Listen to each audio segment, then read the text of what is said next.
আমি আমার বেবিকে যেভাবে ডাইপার পরাই, নিউ কেয়ার বেল সিস্টেম, আমি ওভাবে দেখাচ্ছি আপু।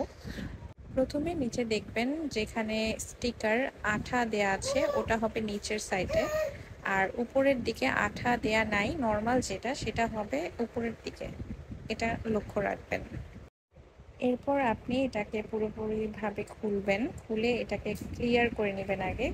ক্লিয়ার করার পর আপনার বেবিকে পাশ থেকে ঘোরাবেন, উপর থেকে উঁচা করবেন না, এতে করে বেবির পায়ে প্রেশার পড়তে পারে। এভাবে পাশ করে এটাকে পরাবেন।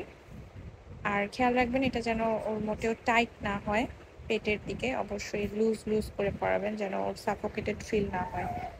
দেন এখানে যে ব্ল্যাক চিহ্নটা দেওয়া আছে ওই রকম মাপ অনুযায়ী আপনি আপনি স্টিকারটা লাগিয়ে দিবেন। আর পেটের দিকে লক্ষ্য রাখবেন যেন লুজ হয়, ও যেন ইজি ফিল করে। আর পায়ের এই জায়গাটার একটা বেল্ট সিস্টেম করা আছে, এই জায়গাটা আপনি একটু টেনে লুজ করে দিবেন, তাহলে ও কমফোর্টেবল ফিল করবে। এভাবেই। Thank you.